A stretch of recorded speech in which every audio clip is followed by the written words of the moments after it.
Hello everyone, मैं हूं प्रतीक कुमार सिंह और आज के इस वीडियो में मैं आप सभी को Demon Slayer Hashira training arc Hindi में एक्सप्लेन करने वाला हूं। ये आर्क डीमन स्लेयर सीरीज़ की सबसे छोटी आर्क है जिसको आज मैं एक्सप्लेन करने वाला हूं। तो अगर आप सभी वीडियो में इंटरेस्टेड हैं तो हमारे साथ अंत तक बने रहें। स्टोरी की स्टार्टिंग में हमें सबसे पहले तांजीरो को दिखाया जाता है जो कि इस समय हॉस्पिटल में डीमन स्लेयर कॉर्प्स के किसी मेंबर से बात कर रहा होता है और वो कहता है कि नेज़ुको इस समय सेफ है। सकुंजो उरुको डाकी जो कि तांजीरो और ग्यू के मास्टर रह चुके हैं, वो इस समय नेजुको की प्रोटेक्शन में लगे हुए हैं। इसके बाद हमें ये दिखाया जाता है कि कनाओ यहाँ पे शिनोबु से मिलने के लिए आई होती है और शिनोबु यहाँ पे कनाओ से कहती है कि तुम भी नेजुको को प्रोटेक्ट करने की कोशिश करो। इसके बाद हमें ये दिखाया जाता है कि सभी हाशिरा एक जगह पर मीटिंग करने के लिए आए होते हैं, लेकिन जो उनके मास्टर होते हैं उनकी ज़्यादा तबीयत खराब होने की वजह से वो वहाँ पे नहीं आ पाए होते हैं। ये सुनकर सभी को काफ़ी ज़्यादा दुख होता है और अपने मास्टर के बिना ही उन सभी को अपनी मीटिंग स्टार्ट करनी पड़ती है। इन सभी हाशिरा को सबसे पहले ये बताया जाता है कि नेजुको ने सन को अडॉप्ट कर लिया है, इसी वजह से जितने भी डीमंस हैं वो सभी नेजुको के पीछे आ सकते हैं। तो उसको प्रोटेक्ट करने के लिए इन सभी को अपग्रेड होना पड़ेगा, मतलब और ज़्यादा पावरफुल होना पड़ेगा। जो हाशिरा अपने लेवल पे उनको और ज़्यादा पावरफुल होने के लिए डीमन स्लेयर मार्क को अनलॉक करना पड़ेगा। अभी तक ये मार्क सिर्फ तांजीरो, टोकितो और मित्सुरी ने ही अनलॉक किया है। डीमन स्लेयर मार्क को टोकितो और मित्सुरी ने कैसे अनलॉक किया था, इसी बात को जानने के लिए इस मीटिंग को रखा गया था। जब मित्सुरी से ये पूछा जाता है कि उसने कैसे डीमन स्लेयर मार्क को अनलॉक किया, तो वो जब अपनी फीलिंग को एक्सप्रेस करके सभी को ये बताने की कोशिश करती है तो किसी को भी उसकी बातें समझ में नहीं आती है। इसके बाद टोकितो सभी को एक्सप्लेन करते हुए ये कहता है कि जब वो डीमन से फाइट कर रहा था तब वो उस समय काफ़ी ज़्यादा गुस्से में था और उसकी जो पास्ट की चीज़ें थी वो उसको धीरे धीरे याद आ रही थी। ये सभी चीज़ें उसके साथ हो रही थी और वो यहाँ पे एक बच्चे को भी प्रोटेक्ट करने की कोशिश कर रहा था, जिसकी वजह से वो मार्क अनलॉक हुआ था। टोकितो की इस बात से कोई भी संतुष्ट नहीं होता है क्योंकि ये सभी सिचुएशन कई बार इन हाशिरा के साथ हो चुकी है,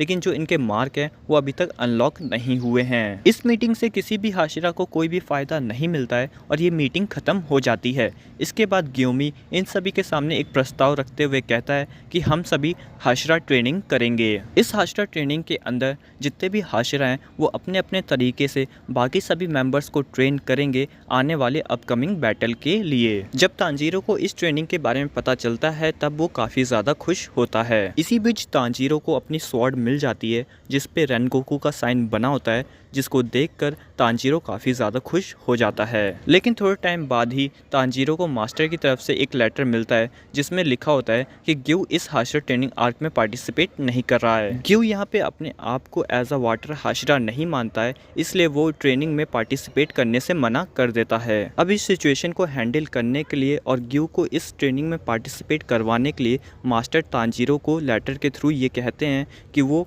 ग्यू को समझाए और इस ट्रेनिंग में पार्टिसिपेट करने के लिए मोटिवेट करे। इसके बाद शिनोबु को दिखाया जाता है जो कि खुद भी हाशिरा ट्रेनिंग में पार्टिसिपेट नहीं कर रही होती है। कनाओ इस पे उसका रीज़न पूछती है, जिस पे शिनोबु कहती है कि वो अपर मून 2 से अपनी बहन का बदला लेना चाहती है, जिसके लिए वो कुछ स्ट्रेटेजीज प्लान कर रही है। इसके बाद हमें तांजीरो को दिखाया जाता है जो कि मास्टर कहने पर ग्यू से मिलने के लिए जाता है और वहाँ पे जाकर ग्यू को वो इतना ज़्यादा परेशान कर देता है कि पहले तो ग्यू तो उसको इग्नोर करता है, लेकिन कुछ टाइम बाद उससे परेशान आकर ग्यू से बता देता है कि एज अ हाशिरा वो अपने आप को वर्दी नहीं मानता है। इसकी एक्सप्लेनेशन देते हुए वो तांजीरो को कहता है कि जिस दिन डीमन स्लेयर टेस्ट हुआ था उस दिन इसने एक भी डीमन को ख़त्म नहीं किया था।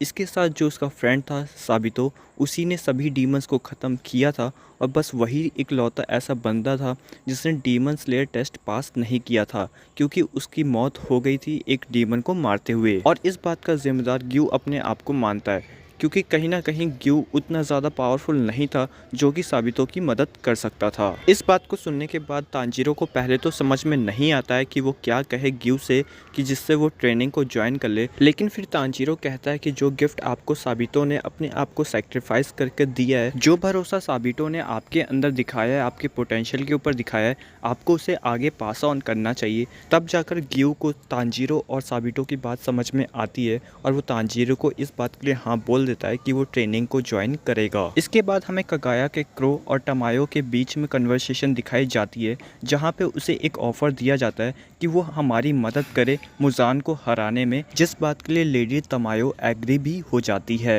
इसके बाद प्रॉपरली हाशिरा ट्रेनिंग स्टार्ट होती है, जिसमें टेंजन और टोकितो की ट्रेनिंग तांजीरो आसानी से पार कर लेता है। फिर मित्सुरी सभी को फ्लेक्सिबिलिटी की ट्रेनिंग देती है, यूनिक ड्रेस और स्टाइल में, जो कि आप देख ही सकते हैं, और तांजीरो इसको भी आसानी से ख़त्म कर लेता है। फिर वो उबनाया सरपेंट हाशिरा के पास जाता है ट्रेनिंग के लिए, जहाँ पे वो देखता है कि एक कमरे के अंदर जितने भी कॉप्स के मेंबर हैं उन सभी को उसने बांध के रखा हुआ है, और वहीं पे मतलब उबनाया और तांजीरो फाइट करने वाले हैं। अगर एक भी गलत स्ट्राइक हुई तो वहाँ पे जितने भी मेंबर्स हैं उन सभी में से किसी को भी चोट लग सकती है। तांजीरो किसी तरह इस ट्रेनिंग को भी पास कर लेता है। इसके बाद तांजीरो सानमे की ट्रेनिंग के लिए जाता है, जहाँ पर वो ये देखता है कि सानमे उन सभी को ट्रेनिंग नहीं दे रहा होता है, बल्कि उन सभी को बुरी तरीके से पीट रहा होता है, और तांजीरो को तो वो अलग से बहुत ज़्यादा पीटता है और अपना पूरा गुस्सा निकालता है। तांजीरो ऑफिशियली इस ट्रेनिंग को कंप्लीट नहीं कर पाता है, क्योंकि ऑफ कोर्स सी बात है यार, ये कोई ट्रेनिंग ही नहीं है। इसके बाद तांजीरो गियोमी की ट्रेनिंग के लिए जाता है,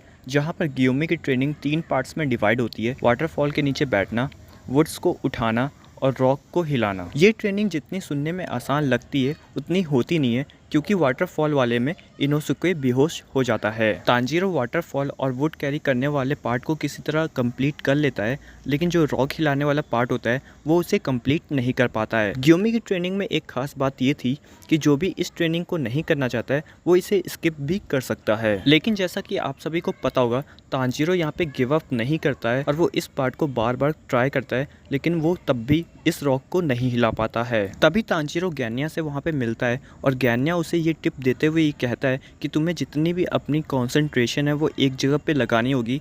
मतलब तुम इसे इस तरह अप्लाई कर सकते हो कि तुम्हारी जितनी भी बुरी यादें हैं तुम उसे एक जगह फोकस करो, तब जाकर तुम इस रॉक को शायद हिला सको। तांजीरो गैन्या के टिप को अप्लाई करता है और वो उस रॉक को हिलाने में कामयाब हो जाता है। इसी के बीच में हमें ये दिखाया जाता है कि अपर मून की जो आइज हैं वो सभी जगह फैली हुई है, और वो नेज़ुको को ढूंढ रही हैं और सभी के ऊपर नज़र रखे हुए हैं, लेकिन अभी तक वो नेज़ुको को ढूंढ नहीं पाई है। तभी वहाँ पे गियोमी आ जाता है, जो कि तांजीरो को इस बात के लिए थैंक यू बोलता है जो भी उसने स्वॉर्ड स्मिथ विलेज में किया था। इसके बाद गियोमी तांजीरो को अपनी पास्ट लाइफ के बारे में एक्सप्लेन करते हुए कहता है कि किस तरह वो पहले ऑर्फनेज चलाता था और सभी चीज़ें बिल्कुल सही से चल रही थी।